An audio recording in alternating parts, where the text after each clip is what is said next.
السلام علیکم ورحمۃ اللہ وبرکاتہ۔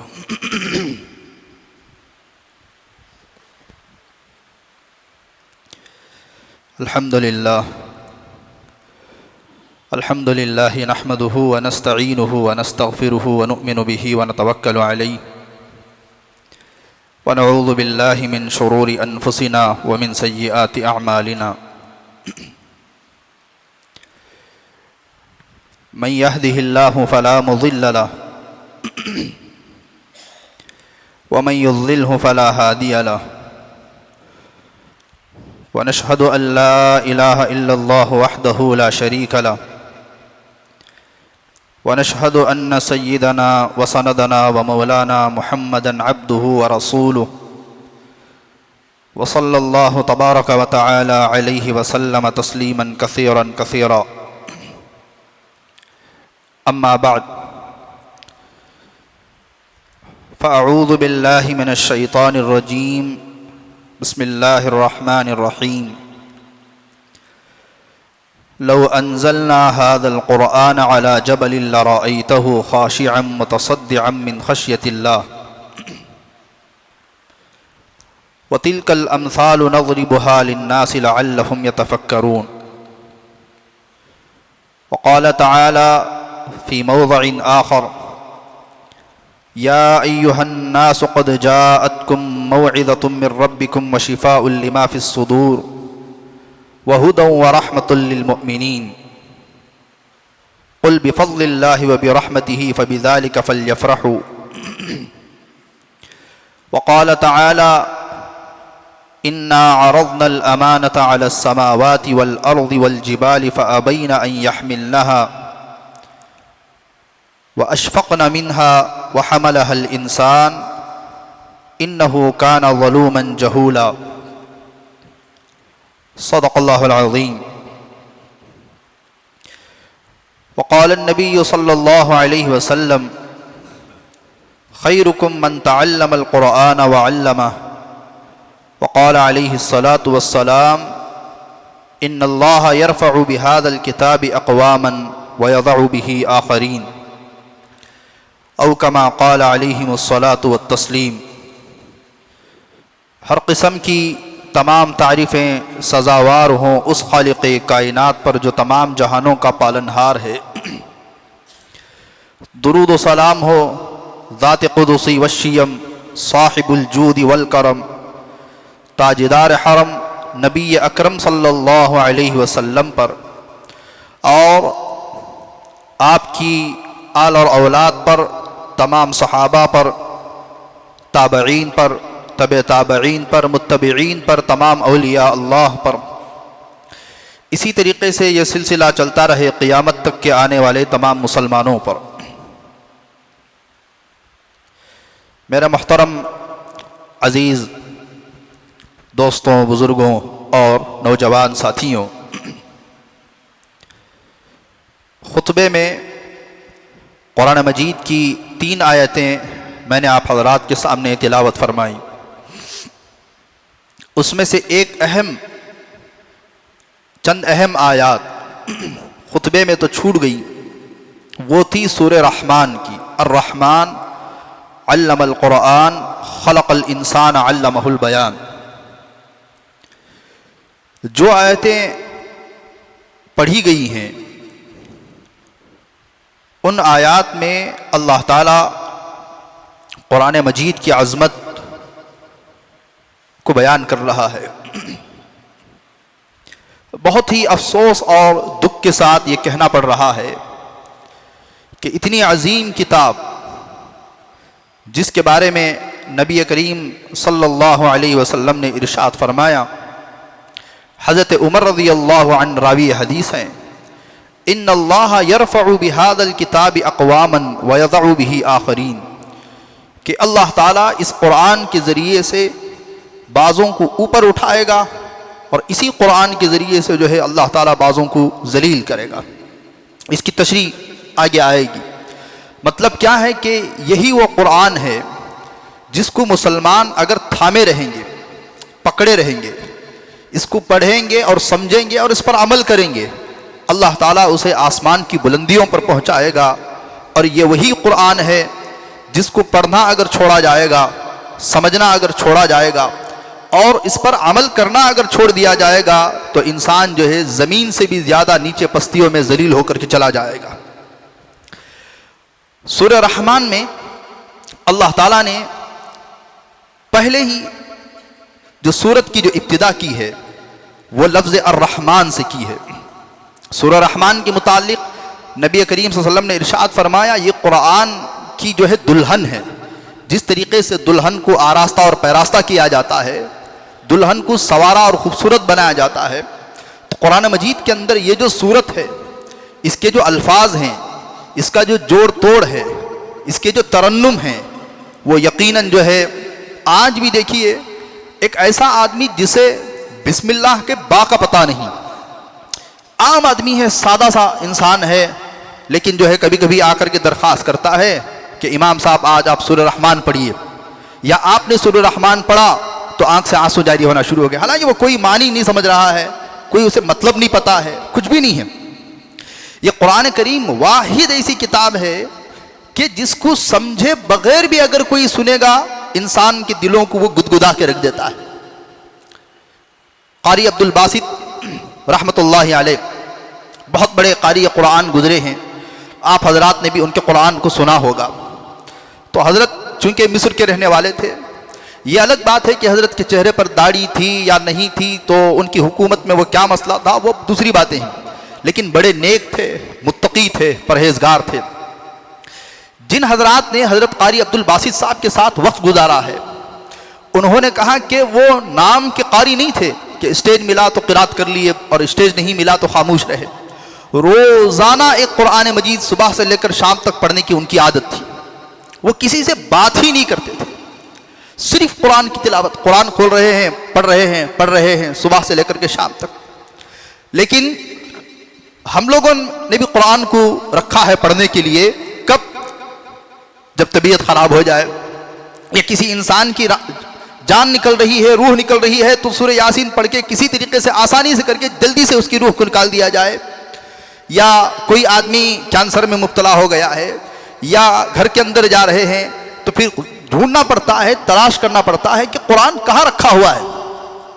اب دیکھیے ایک بچے سے جب یہ کہا جاتا ہے کہ بھائی تم قرآن مجید گھر سے اٹھا کر کے لاؤ، تو وہ کہتا ہے کہ پپا گھر پہ نہیں ہے، تو پھر کہا جاتا ہے کہ اپنی ماں سے کہہ دو، وہ اٹھا کر کے دے دے گی، تو ماں بھی کہتی ہے کہ ان کے ابا ہی کو پتا ہے کہ قرآن کہاں ہے۔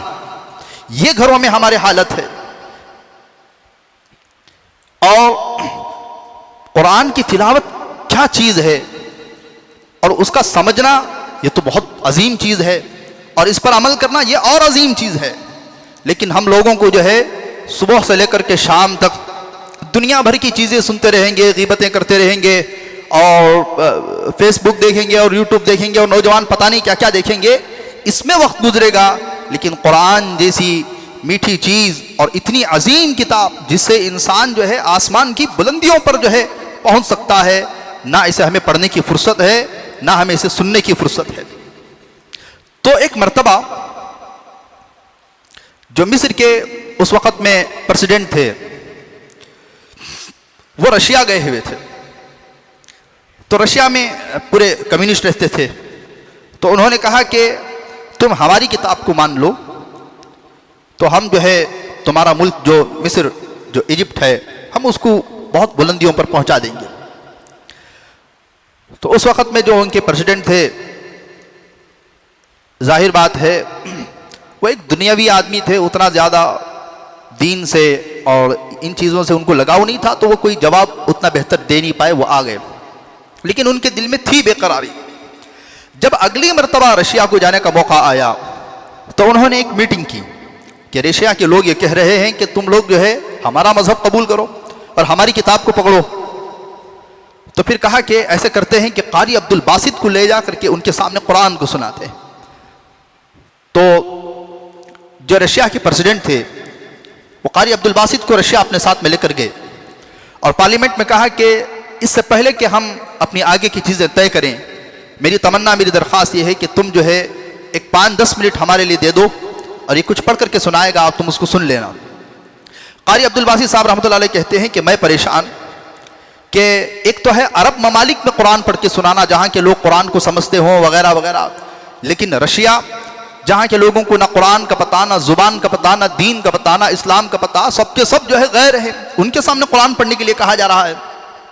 تو حضرت قاری عبدالباسط نے بھی ان آیات کا انتخاب کیا جن آیات کو نبی کریم صلی اللہ علیہ وسلم نے بھی کبھی یعنی پڑھ کر کے سنایا ہے تو لوگ اسلام کے اندر داخل ہوئے ہیں۔ طٰہٰ ما انزلنا علیک القرآن لتشقیٰ، یہ آیتیں حضرت قاری عبدالباسط جب پڑھنی شروع کی، تقریباً 1.5 صفحہ پڑھے ہیں، اس کے بعد حضرت نے قرات ختم کی ہے تو چہرہ اٹھا کر کے دیکھا تو پارلیمنٹ کے لوگ زار و قطار رو رہے تھے، آنسوؤں سے رو رہے تھے۔ تو انہوں نے کہا کہ یہ کیا چیز ہے، یہ کیا پڑھ رہا ہے، یہ کیا بول رہا ہے، ہمیں کچھ سمجھ میں نہیں آ رہا ہے، لیکن کوئی چیز ہے۔ تو علماء نے لکھا کہ قرآن ایک ایسی چیز ہے کہ جن کی زبان نہیں، جن کا ایمان نہیں، اگر ان کے سامنے بھی پڑھا جائے تو ان کے دل بھی جو ہے گدگدا کے اور ان کے دل میں بھی بے قراری پیدا ہو جاتی ہے۔ لیکن مجھے یہاں پر کہنے دیجیے، اللہ تعالیٰ معاف فرمائے، اگر یہی کلام ہمارے دلوں پہ اثر نہیں کر رہا ہے تو ثم قست قلوبکم من بعد ذلک فہی کالحجارۃ او اشد قسوہ، قرآن مجید نے جس کے بارے میں ارشاد فرمایا کہ لوگ ایسے ہو جائیں گے، ان کے دل پتھر سے بھی زیادہ سخت ہو جائیں گے۔ پتھر چونکہ آپ جانتے ہیں پہاڑوں پر جو کبھی گئے ہیں، کبھی سفر کیا ہے کہ پہاڑ کے اندر سے بھی پانی نکلتا ہے، اور کبھی پہاڑ کے اندر سے قرآن نے فرمایا وہ اللہ کی خشیت سے رو رہا ہوتا ہے، کبھی اللہ کی خشیت سے پتھر گر پڑتے ہیں، گویا کہ پتھر کو بھی جو ہے اللہ نے ایک خاص قسم کی روح اور جان دے کے رکھی ہے، وہ بھی اللہ کا خوف رکھتے ہیں، اللہ کو سمجھتے ہیں۔ لیکن انسان ایک موقع پر ایسے بارڈر پہ آ جاتا ہے، ایسی جاہلیت کے گڑھوں میں جا کے گر جاتا ہے کہ اس کے دل پتھر سے بھی زیادہ سخت ہو جاتے ہیں۔ قرآن مجید کی تلاوت، کیا حدیث، کیا ذکر، کچھ بھی کر لیا جائے اس کے دل پہ کوئی اثر نہیں ہوتا ہے۔ الرحمن، قسم ہے رحمان کی، قرآن اللہ تعالیٰ کے جتنے نام ہیں نا وہ سب سے پیارا نام رحمان ہے، اور یہ فعلان کے وزن پر ہے۔ عربی میں رحمان کہتے ہیں نہایت رحم والا، رحم کرنے والا، بہت زیادہ رحم کرنے والا۔ جیسے عربی میں تعبان کہتے ہیں بہت زیادہ تھکا ہوا، عطشان کہتے ہیں بہت پیاسا، تو یہ مبالغے کے لیے آتا ہے۔ الرحمن، اللہ نے قسم کھایا رحمان کی، جس کا رحم چوٹیوں پر ہے، اعلیٰ قسم پر ہے، ایک دم انتہائی پر ہے۔ علم القرآن، جس نے انسان کو قرآن سکھایا۔ یہاں پر بھی علماء نے فرمایا 4 آیتیں ہیں، الرحمن، علم القرآن، خلق الانسان، علمہ البیان۔ ایک تو ناموں میں سب سے بلند نام کا اللہ نے استعمال کیا، الرحمن۔ دوسرا، اللہ نے انسانوں کو، دیکھیے اللہ نے انسان کو قرآن سکھایا تو دوسری چیزیں بھی تو اللہ نے سکھائی، سائنس بھی تو اللہ نے سکھایا، دنیا بھر کی زبانیں تو اللہ نے سکھائی۔ ارے جتنی چیزیں ہیں یہ سب کس نے سکھایا ہے؟ اللہ نے ہی سکھایا ہے نا۔ لیکن اللہ نے جتنی چیزیں انسان کو سکھائی ہیں اس میں سب سے بلند چیز قرآن ہے، سب سے بلند نام الرحمن، سب سے بلند چیز اللہ نے جو انسان کو سکھائی ہے وہ قرآن ہے۔ خلق الانسان، اللہ نے انسان کو پیدا کیا۔ علماء نے یہاں پر بھی نقطہ بیان فرمایا، زمین اور آسمان بھی اللہ نے پیدا کیے، چاند سورج بھی اللہ نے پیدا کیے، پانی اور مٹی بھی اللہ نے پیدا کیے، ہوا بھی اللہ نے پیدا کیا، جنات بھی اللہ نے پیدا کیا، فرشتوں کو بھی اللہ نے پیدا کیا۔ لیکن اللہ کی جتنی تخلیق کردہ چیزیں ہیں، اللہ نے کائنات میں جتنی چیزوں کو پیدا کیا ہے، اس میں سب سے زیادہ بلند مقام انسان کا ہے، سب سے زیادہ بلند نام والا الرحمن، جس نے سب سے زیادہ بلند چیز سکھائی قرآن، اور جس نے سب سے زیادہ یعنی انسان جو اس کی تخلیق میں سب سے بلند مقام رکھتی ہے، اور علمہ البیان، جس نے انسان کو بیان سکھایا، قوت گویائی سکھائی۔ ویسے تو انسان کو ہر چیز اللہ نے سکھائی، لیکن یہ جو قوت گویائی ہے یہ سب سے بادشاہت ہے، اس کا بھی مقام سب سے اونچا ہے۔ اسی وجہ سے علماء نے یہ جو بولنے کی جو صلاحیت ہے یہ بے پناہ صلاحیت ہے، ایک قیمتی، اسی اللہ کے نبی حدیث میں فرمایا ان من البیان لسحرا، جو بیان ہے نا یہ جادو ہے، جادو کی طاقت رکھتا ہے۔ تو اس بیان کے ذریعے سے، اس قوت گویائی کے ذریعے سے جو ہے انسانوں کو رشد و ہدایت کا کام کر سکتا ہے، انسان جو ہے انسانیت کے کام آ سکتا ہے، اسے سمجھا سکتا ہے کیا بری چیز ہے کیا اچھی چیز ہے. تو یہ پہلی آیتیں ہوگی. دوسری جگہ پر اللہ نے ارشاد فرمایا لو انزلنا هذا القرآن على جبل لرأيته خاشعا متصدعا من خشية اللہ. دو آیتیں ہیں قرآن مجید کے اندر. اس کا خلاصہ یہ ہے دونوں آیتوں کا، یہ جو کلام پاک ہے اللہ اگر آسمان پہ نازل کرتا تو آسمان ریزہ ریزہ ہو جاتا، پہاڑوں پر اگر نازل کرتا تو پہاڑ ریزہ ریزہ ہو جاتے. نہ اس کے اندر زمین کو برداشت کرنے کی طاقت تھی، نہ کسی اور چیز کے اندر قرآن کو اٹھانے کی برداشت کی طاقت تھی. اللہ نے میرے اور آپ کے دل، انسانوں کے دلوں کے اندر اللہ نے اتنی طاقت دی کہ وہ قرآن مجید کو اٹھا سکے، اس کا بوجھ برداشت کر سکے. تو الغرض عزیز و بزرگوں، آج کی بات کا خلاصہ یہی ہے کہ یہ جو قرآن ہے ہم نے اس کو جو پسے پشت ڈال رکھا ہے، جو پیچھے جو ڈال کے رکھا ہے، اگر ہم اس قرآن کو آگے لائیں گے، ہم اس کو پڑھیں گے اور اس کو سمجھیں گے، خدا کی عزت و جلال کی قسم آج مسلمان کو سر بلند ہونے سے کوئی روک نہیں سکتا ہے. چند واقعات میں آپ حضرات کے سامنے بیان کروں گا کہ بعض حضرات نے صرف قرآن کو عظمت سے دیکھا تو اللہ نے ان کو بھی ہدایت پہ باقی رکھا. ایک عیسائی تھا، ایک مسلمان تھا، اسے ایک کرسچن عورت سے محبت ہو گئی، بڑی خوبصورت عورت، اور اس نے اس سے شادی کی درخواست کی. اس نے کہا میرے ماں باپ سے ملنا پڑے گا. تو کرسچن جو ماں باپ تھے لڑکی کے، انہوں نے کہا کہ تمہیں تمہارا مذہب چھوڑنا پڑے گا، تمہیں تمہارے دوست و احباب چھوڑنے پڑیں گے، اور تمہیں رشتہ دار سب کچھ چھوڑ کر کے تمہیں ہمارے پاس آ جانا پڑے گا. اس نے مان لیا لڑکا، اور شادی ہو کے انہی کے گھر میں رہنے لگا. حتیٰ کہ برے جانور کا گوشت بھی کھا رہا ہے، شراب بھی پی رہا ہے، اور پورے اسلام جو مذہب ہے سچا پاکیزہ اس کو چھوڑ کر کے اس ایک عورت کی خوبصورتی کی محبت میں گرفتار ہو کے وہ وہاں پر رہنے لگا. لیکن وہ انسان کہتا ہے کہ میں سب کچھ بھلا چکا تھا، لیکن جیسے ہی میں گھر میں داخل ہوتا تو وہاں سامنے الماری تھی، الماری میں بہت ساری کتابیں تھیں، تو اس درمیان میں قرآن مجید بھی کتاب تھی. میں روزانہ جب گھر سے نکلتا تو اسے محبت کی نگاہیں ڈالتا اور کہتا کہ اے اللہ میں تو اسلام سے اتنا دور ہو گیا کہ سوائے آج اس کتاب پہ میری نظر پڑ رہی ہے، اس کے علاوہ میرے پاس اور کوئی جو ہے یعنی دولت نہیں ہے. جب آتا تو سب سے پہلے اس کلام پہ نظر ڈالتا. ایک دن میں آیا تو دیکھا کہ قرآن پاک کلام مجید جو ہے سامنے الماری میں نہیں ہے. میں نے اس لڑکی سے پوچھا کہ یہاں ایک کتاب رکھی ہوئی تھی. اس نے کہا کہ اصل میں نے آج گھر کو صاف کیا تو جتنی کتابیں نہیں پڑھنے والی تھی جو ایسی رکھی ہوئی تھی میں نے سب ان کو ڈسٹ بن میں ڈال دیا. یہ نوجوان کہتا ہے کہ جیسے ہی میں نے سنا کہ قرآن کو ڈسٹ بن میں ڈال دیا گیا میرے پیروں کے نیچے سے زمین کھسک گئی. میں جلدی سے گیا اور ڈسٹ بن میں سے قرآن کو اٹھایا، بے انتہا سینے سے لگا کر کے رونے لگا. اس لڑکی نے پوچھا کہ یہ کیوں تم رو رہے ہو؟ کہا یہ ہمارے اسلام ہمارا قرآن ہے، ہماری کتاب ہے، تم نے اس کو ڈسٹ بن میں ڈال دیا. اب اس لڑکی نے کیا کیا کہ اچھا اب بھی تمہارے دل میں اسلام کی قرآن کی محبت ہے. وہ جا کر کے ماں باپ سے شکایت کر دی. ماں باپ نے کہا کہ تم اب ہمارے یہاں رہ نہیں سکتے ہو. اس لڑکے نے کہا ایسی لڑکی بھی مجھے نہیں چاہیے جو ایک کتاب کو سینے سے لگانے کی وجہ سے اتنے سالوں کی اتنے مہینوں کی محبت کو جو ہے خاک میں ملا دے. میں جا رہا ہوں. وہ آیا پھر دوبارہ اور اسلام اس نے داخل کیا، مسلمان عورت سے نکاح کیا. ایک لمبا عرصہ گزر گیا تو ایک اللہ والے سے اس کی ملاقات ہوئی. قلندر ہرچ گویت دیدہ گویت. اس اللہ والے اس نوجوان کو دیکھ کے مسکرا رہے تھے. اس نے کہا کہ آپ کیوں مسکرا رہے ہیں؟ کہا تم کتنے عظیم انسان ہو کہ تم نے کلام پاک کو محبت کی نگاہوں سے کیا دیکھا کہ اللہ نے ایمان کی دولت تمہیں پھر سے دوبارہ سے نواز دیا. وہ کہنے لگا تمہیں کیسے پتا چلا؟ اللہ والے تھے، انہوں نے کشف کے ذریعے سے اس کے حالات کو معلوم کیا تھا. تو بہرحال عام طور پر دیکھیے اگر کوئی اسلام کو چھوڑ کر کے کنورٹ ہوتا ہے نا، غیر ہوتا ہے نا، اس کو پھر جلد سے اسلام کی دولت نصیب نہیں ہوتی ہے. بہت کم، ریئر، بہت کم. اللہ کو اتنا غصہ ہوتا ہے کہ اتنا پاکیزہ مذہب کو چھوڑ دیا پھر اس کو دوبارہ آنے کی راہ بھی نہیں دکھاتے. لیکن اس اللہ والے نے کہا کہ تم نے محبت کی نگاہیں ڈال کر کے اللہ سے اسلام کو پھر دوبارہ حاصل کیا. یہ کلام پاک ہے. اللہ نے اس کے اندر عجیب تاثیر رکھی ہے. ایک غیر لڑکی جو ہے پڑوس مسلمان تھے، آنا جانا رہتا تھا. تو وہ غیر جو بچی تھی، غیر قوم جو غیر لڑکی غیر مسلم جو بچی تھی، وہ مکتب میں بیٹھے بیٹھے ان بچوں کے ساتھ میں جو ہے اس نے قاعدہ سیکھ لیا، قرآن کو سکھا دیا، پڑوس والوں نے بھی سکھا دیا. ایسے ہی چھوٹی بچی تھی، وہ کہا مجھے بھی پڑھاؤ تو سکھا دیا. حتیٰ کہ وہ قرآن کو اچھی طریقے سے پڑھنا سیکھ گئی، اور وہ گھر والے جو تھے بڑے ہوشیار تھے، سمجھدار تھے، انہوں نے اس قرآن مجید کے چند صورتوں کی تفسیر اور اس کے معنی بھی اس کو سمجھا دیے تھے پڑوس میں ہونے کی وجہ سے۔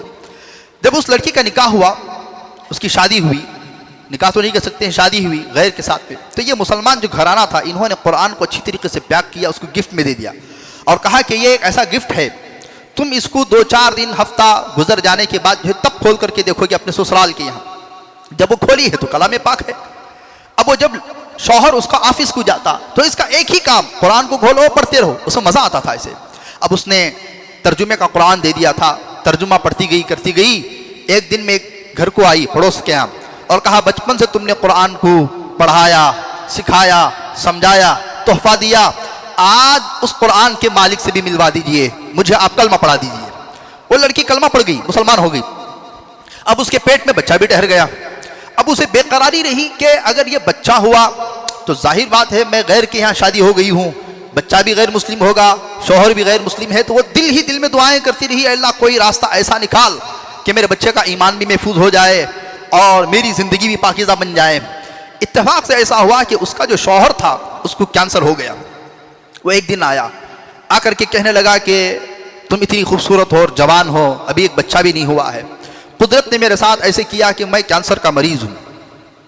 اور جب وہ تحقیقات کروائی، جانچ کروائی ہے، چیک اپ کروایا ہے، تو معلوم ہوا کہ میں صرف 1 یا 2 مہینوں کا محتاج ہوں اور یہ فائنل اسٹیج ہے۔ اس نے کہا کوئی بات نہیں، میں تمہارا علاج کروں گی۔ اس نے کہا کیسے علاج کرو گے؟ موت تو لکھی ہوئی ہے۔ کہا کوشش کرتے ہیں، اس میں کیا جاتا ہے۔ روزانہ وہ عورت سورہ فاتحہ پڑھ کر کے بغیر کہے ہوئے کہ اس کے شوہر پر پھونکنا شروع کی۔ 2 مہینوں کے بعد جا کر کے چیک اپ کروائے ہیں تو ڈاکٹر کہتا ہے کہ تمہارے جسم میں تو کینسر کے کوئی اثرات ہی نہیں تھے۔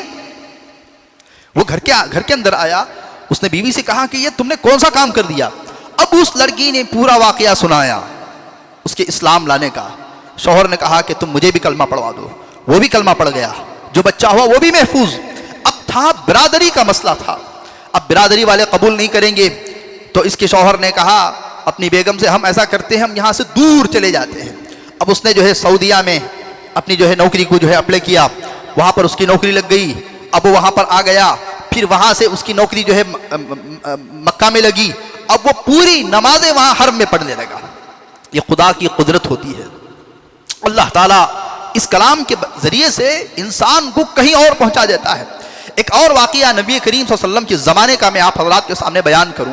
یہ واقعہ ایسا ہے کہ یقین مانیں، میں پڑھتا گیا تو میرے آنکھ سے آنسو نکلنا شروع ہو گئے۔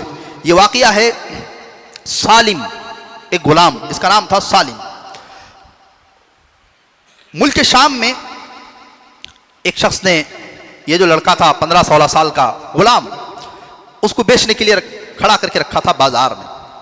کوئی اس کو خریدنے والا نہیں، نہ جسم میں طاقت ہے، نہ عقل ہے، نہ شکل ہے، کالا کلوٹا۔ ارے غلام خریدنے کی بھی تو جسم میں طاقت ہونی چاہیے کام لینے کے لیے، یا کم از کم اس کے اندر ہنر تو ہونا چاہیے کہ جس کو رکھ کر کے آقا اس سے پیسے کمائے۔ اگر علم جانتا ہو تو اس کو ماسٹر بنائے گا، اس کے پیسے کھائے گا، کچھ تو ہونا چاہیے۔ صبح سے شام تک دیکھا کہ اس کو کوئی خریدنے والا نہیں ہے، تو آخری وقت میں اس نے بالکل کم داموں میں بولی لگانا شروع کیا کہ اس غلام کو کون ہے جو خریدنا چاہتے ہیں۔ تو وہاں اس وقت میں ایک شخص مدینے سے ملک شام کو گیا ہوا تھا سامان تجارتی خریدنے کے لیے۔ اس نے دیکھا کہ ایک غلام ہے، بڑے سستے میں مل رہا ہے، اس کو اٹھا لیتا ہوں، مدینے میں لے جا کر کے بیچوں گا تو چند پیسے تو ملیں گے نا۔ وہ لے کر کے مدینہ آ گئے۔ اب مدینے میں کیا ہوا، بازار میں کھڑائے ہیں تو کوئی لینے کے لیے تیار نہیں ہے۔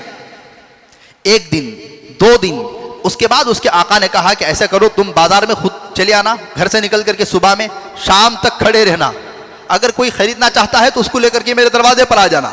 اب یہ اس کے ساتھ کھڑنا بھی نہیں چاہ رہا ہے، یقیناً چلچلاتی دھوپ ہے، کہاں اس کو لے کر کے کھڑا کرے گا۔ اب یہ نوجوان جو ہے صبح سے شام تک کھڑا رہتا، پیاسا دھوپ میں، کوئی لینے والا نہیں، کوئی خریدار نہیں۔ تو مدینے میں ایک لڑکی تھی نوجوان، جس کا نام جو ہے سبیتا تھا۔ اس نے دیکھا کہ ایک نوجوان 16-17 سال کا، 15-16 سال کا، کوئی اس کو خریدنے کے لیے تیار نہیں ہے، چلو میں ہی خرید لیتی ہوں، کم از کم چھت کے نیچے رہے گا، پانی تو پیے گا، کچھ نہ کچھ تو کام آ جائے گا۔ اس نے اس کو خرید لیا۔ اب چند دن گزرے تھے کہ حضرت ابو حذیفہ جو ابھی اسلام لے کر کے نہیں آئے تھے، حضرت عثمان رضی اللہ عنہ کے خاص دوست، جگری دوست، داماد رسول حضرت عثمان بن عفان کے جگری دوست، اٹھنے بیٹھنے کی. یہ مکے سے مدینہ آئے. مدینے میں ان کو معلوم ہوا کہ ایک لڑکی سبیتا نامی، اس نے کل پرسوں ہی ایک عجیب واقعہ کر کے دکھایا. ایک ایسا غلام جسے مدینے میں کوئی خریدنے کے لیے تیار نہیں تھا، اس نے رحم کھا کر کے خرید لیا. اب ان کو بڑا پسند آیا. یہ تھے ابو حذیفہ مکے کے بڑے رئیس مالداروں میں سے. انہوں نے اس لڑکی کے یہ عمل سے خوش ہو کر کے رشتہ بھیج دیا. اس کی جو اخلاق کی جو خوبی تھی یہ دیکھ کر کے رشتہ بھیج دیا. کوئی شکل نہیں دیکھی، کوئی صورت نہیں دیکھی. اب وہاں سبیتا کے گھر والوں نے دیکھا کہ مکے سے بڑا اچھا گھرانہ آیا ہوا ہے، تو انہوں نے شادی کر دی. اب جب رخصتی کا وقت موقع آیا تو غلام بھی ساتھ ہو گئے، سالم بھی. اب مکہ آئے ہیں تو جیسے ہی مکے میں داخل ہوئے حضرت عثمان سے ملاقات ہوئی تو وہ پرجوش ملاقات نہیں ہوئی. دوست سے ملاقات ہوتی، ارے کیا بھائی خیریت، بہت دنوں سے نظر نہیں آیا. وہ پرجوش ملاقات نہیں، سلام سلام جی خیریت، ایک دم اپسیٹ سے. تو ابو حذیفہ نے فرمایا عثمان کیا بات ہو گئی، آج تو پرجوش ملاقات نہیں ہوئی، کوئی غم کوئی ٹینشن. دوست بھی بولتے نا کیا بات صورت اتار لے کر ہے، کیا قصہ. تو کہا کہ ایک دولت جو مجھے مل گئی وہ تمہیں نہیں مل سکی. حضرت عثمان اسلام کی دعوت دے رہے ہیں. کہا کون سی دولت ہے. پھر حضرت عثمان رضی اللہ عنہ اللہ کے نبی کے پاس لے کر کے آئے. اللہ کے نبی نے قرآن کی تلاوت کی، ان کے دل میں اترا، وہ اسلام قبول کر لیے. اور جا کر کے سبیتا کو بھی بتایا. بڑا لمبا واقعہ ہے، میں شارٹ کٹ میں جا رہا ہوں. حضرت سبیتا بھی اسلام میں داخل ہو گئی. اور چند دنوں کے بعد اللہ کے نبی نے فرمایا غلاموں کو آزاد کرنے کا یہ اجر ہے. تو حضرت سبیتا نے سالم کو آزاد کر دیا. انہوں نے کہا کہ اب میں جاؤں تو کہاں جاؤں، میری نہ شکل ہے، میری کوئی چیز نہیں ہے، کوئی پہچاننے والا نہیں ہے، تم ہی مجھے رکھ لو. تو حضرت ابو حذیفہ نے کہا کہ اچھا آج ہم سے تمہیں اپنا بیٹا بنا لیتے ہیں. انہوں نے بیٹا بنا لیا. اسی لیے کہتے ہیں سالم مولا ابی حذیفہ ان کا نام ہے. اب دیکھیے اللہ کا کرنا ایسا ہوا کہ یہ اللہ کے نبی کی مجلس میں جاتے اور قرآن مجید کو سیکھتے. اللہ نے ان کی زبان پہ اتنا قرآن جاری کر دیا، اتنا قرآن جاری کر دیا کہ یہ صحابہ میں بہترین قرآن پڑھنے والوں میں سے ایک بن گئے. اللہ کے نبی علیہ الصلوۃ والسلام نے ایک موقع پر حضرت سالم مولا ابی حذیفہ کا قرآن سنا، یہی غلام کا. تو اللہ کے نبی نے فرمایا تمام تعریف اس ذات کی جس ذات نے میری امت میں اس جیسے کلام پاک کو پڑھنے والوں کو پیدا فرمایا. اتنا بہترین کلام پڑھنے والے ہو گئے. اب کیا ہوا، جو سب سے پہلے ہجرت کر کر کے مدینہ جانے والے تھے حضرت عمر وغیرہ، اس میں سے یہ سالم مولا ابی حذیفہ بھی تھے. اور آپ حضرات کو معلوم ہونا چاہیے سب سے پہلے مسجد اللہ کے نبی علیہ الصلوۃ والسلام نے مسجد قباء بنوائی ہے. اب مسجد قباء بنوا کے آپ آگے چلے گئے تھے، وہاں جا کر کے مسجد نبوی تعمیر ہوئی تھی نا. تو مسجد قباء، اب اللہ کے نبی کو تو آگے جانا تھا اور کہا کہ اللہ کے نبی مسجد قباء کا امام کون ہوگا. اللہ کے نبی نے فرمایا پورے لوگ موجود ہیں، یہودی موجود ہیں، نصرانی موجود ہیں. ایک وقت میں مدینے کے اندر صبح سے لے کر کے شام تک جو غلام کھڑا رہتا تھا جس کو کوئی خریدنے کے لیے تیار نہیں تھا، اللہ کے نبی نے فرمایا وہ کہاں ہے، سالم اس کو بلا لاؤ. کہا کہ یہ مسجد قباء کا پہلا امام بنے گا. اللہ کے نبی کی موجودگی میں سب سے پہلے امامت حضرت سالم مولا ابی حذیفہ نے مسجد قباء کے اندر سنبھالی ہے. ان کے پیچھے حضرت عمر بھی نماز پڑھ رہے ہیں، ان کے پیچھے دیگر اصحاب بھی نماز پڑھ رہے ہیں. حتیٰ کہ حضرت عمر رضی اللہ عنہ کو جب جو ہے شہید کر دیا گیا تھا، حضرت عمر رضی اللہ عنہ جو ہے لوگ پوچھ رہے ہیں کہ تم جو ہے اپنے بعد کس کو خلیفہ بنانا چاہتے ہو. تو اس وقت میں حضرت عمر نے فرمایا کاش کہ اس وقت میں سالم زندہ ہوتا. وہ جنگ میں جا کر کے غالباً شہید ہو گئے تھے. کاش کہ اس وقت میں سالم زندہ ہوتا، عمر کا بہت بڑا بوجھ ہلکا ہوتا، میں سالم کو خلیفہ بنا دیتا. اگر اللہ اس کے دربار میں کھڑا کر کے پوچھتا کہ عمر تم نے سالم کو کیوں خلیفہ بنایا، تو میں کہتا کہ جو اللہ کے نبی اپنی موجودگی میں مسجد قباء کا امام جس کو بنائے ہوں، اور اللہ کے نبی نے بہت تعریفی احادیث کہے تھے، میں نے اس کو جو ہے خلیفہ بنا کر کے آیا ہے. تو ایک تھا یہ غلام اور یہ قرآن کو اپنایا تو اللہ رب العزت نے اسے اتنی بلندیوں پر پہنچایا. میرا عزیز دوستوں بزرگوں، قرآن مجید ایک عجیب دولت ہے. مجھے آپ کہنے دیجئے ہماری بھی کوئی حیثیت نہیں ہے، آپ کو معلوم ہونا چاہیے بالکل سیدھے سادے گھرانے سے اللہ نے اس کلام کی دولت سے نوازا ہے.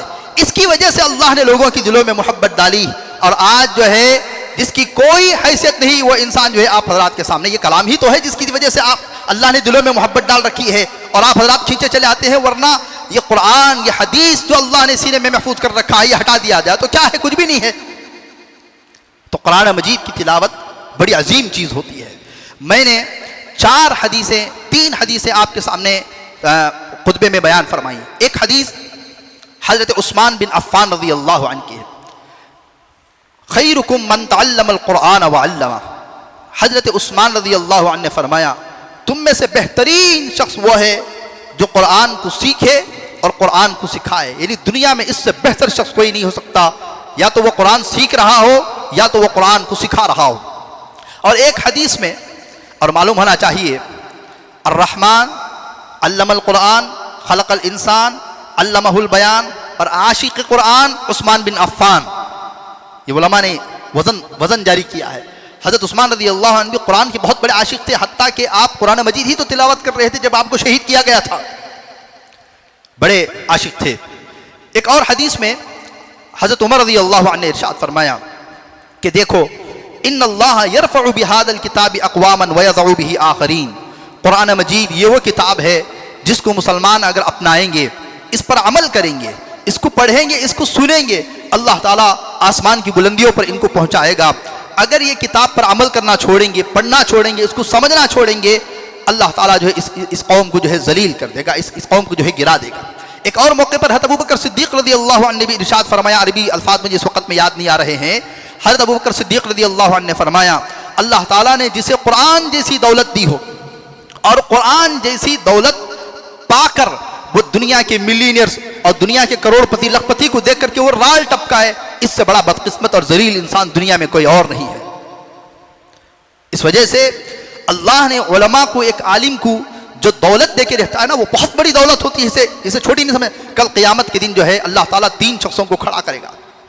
ایک اللہ کے راستے میں جہاد کرنے والا. اللہ تعالیٰ کہے گا کہ تو میرے لیے کیا لے کر کے آیا؟ وہ کہتا ہے کہ اے اللہ میں تو تیرے نام کی سر بلندی کے لیے لڑتا لڑتا شہید ہو گیا. اللہ کہتا ہے جھوٹ، تو جھوٹ بول رہا ہے. تو جنگ میں اس وجہ سے لڑا تھا تاکہ تجھے بہادر اور پہلوان کہا جائے. فرشتوں کو حکم دے گا، وہ اس کے ٹانگ پکڑ کر کے کھینچ کر کے لے جا کر کے جہنم میں ڈال دیں گے. ایک عالم کو کھڑا کیا جائے گا اور پوچھا جائے گا کہ تو ہمارے لیے کیا لے کر کے آیا؟ وہ کہے گا کہ اے اللہ پوری زندگی میں قرآن اور حدیث کو بیان کرتا رہا، لوگوں کے سامنے بیان کرتا رہا اور تیری تعریف کو بولتا رہا، تیرے قرآن کو، تیرے دین کو سمجھاتا رہا. اللہ کہے گا جھوٹ، قیل وقیل، سب کچھ جھوٹ ہے. تو نے لوگوں کے سامنے بیان اس وجہ سے کیا لاگے تاکہ لوگ تجھے واہ واہ کریں اور لوگ تیرے علم کی، تیرے تفسیر کی، تیرے حدیث کی تعریف کریں.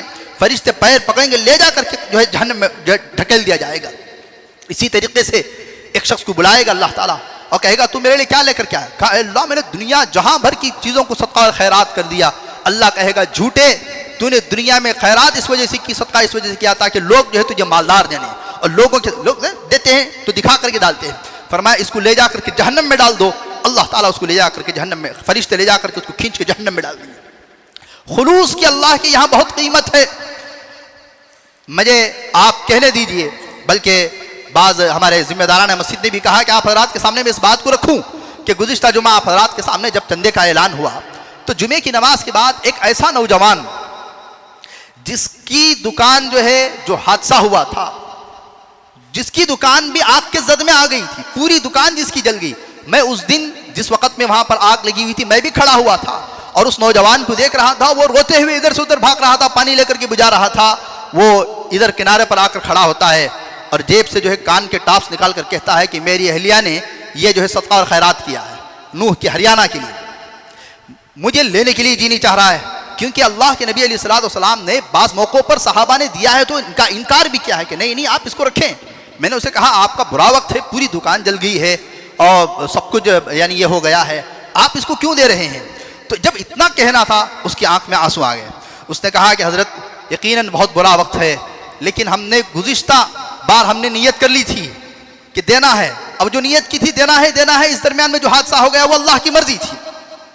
قربان جائے میں اس خاتون کو، میں اس میری بہن کو جو ہے میں دل سے دعا نکلتی ہے. کبھی کبھی رشک بھی ہوتا ہے کہ اللہ نے کیسا، دیکھنے میں معمولی انسان معلوم ہوتے، کوئی لمبا جبہ کرتا نہیں، کوئی لمبی داڑھی نہیں، کوئی بڑا دیندار نہیں، ہلکا سا لڑکا معلوم ہوتا ہے. لیکن جن کے دلوں کے اندر، جن کی مستورات کے اندر اللہ نے ایسا ایمان کو اجا کر کے رکھا ہے، اور یہ کہہ بھی کیا رہا ہے کہ کسی کو پتہ نہیں چلنا چاہیے کہ میں نے دیا ہے، یہ بس آپ کے علم میں ہوگا، یہ بس آپ کے، میں وہاں پر نہیں دوں گا. وہ دے کر کے وہ لڑکا چلا گیا. تو خلوص اللہ کے یہاں آج بھی ہے، مخلص آج بھی ہے اللہ کے یہاں. حالانکہ یہ وقت وہ تھا جس وقت میں وہ دوسروں سے مانگتا کہ میرا سب کچھ جڑ گیا ہے، لیکن ایسے وقت میں بھی جو دیکھ کر کے اس نے ہمت جو کی ہے، یقیناً جو ہے اللہ تعالیٰ اس خاتون کو ان کو جو ہے جزائے خیر دے، اور ان کی نسلوں میں اللہ تعالیٰ، دل سے دعا ہے اس ممبر و محراب کے اندر کے علماء اور صلحاء اور نیک لوگوں کو پیدا فرمائے، اللہ تعالیٰ زندگی میں کبھی کسی کا اس کو جو ہے محتاج نہ بنائے۔ تو میرا حال عزیز دوستوں بزرگوں، بس انہی چند باتوں پر جو ہے میں اپنی بات کو ختم کر رہا ہوں۔ اللہ تعالیٰ ہم تمام کو بھی قرآن مجید کثرت سے پڑھنے والا، قرآن مجید کو سمجھنے والا، قرآن مجید کی تلاوت، ہمارے یہاں جو ہے عشاء کی نماز کے بعد اللہ کے فضل اس کے کرم سے جو ہے روزانہ ترتیب سے جو ہے قرآن مجید کی تفسیر 15 سے 20 منٹ جاری رہتی ہے۔ روزانہ آپ تمام حضرات سے گزارش ہے کہ 10-15 منٹ نکال کر کے بیٹھ جائیں، اللہ کے کلام کو سمجھیں۔ اللہ نے اس کے اندر آنے والے اور موجودہ مسائل کا بھی حل رکھا ہے، وہ آپ کے سامنے آئیں گے، بڑا فائدہ ہوگا۔ سورہ کہف کی ابتدائی آیات، ابتدائی رکوع میں ہم جو ہے تفسیر میں چل رہے ہیں، آپ حضرات سے اس میں شرکت کی گزارش کی جاتی ہے۔ زندگی باقی تو بات باقی، وآخر دعوانا ان الحمدللہ رب العالمین۔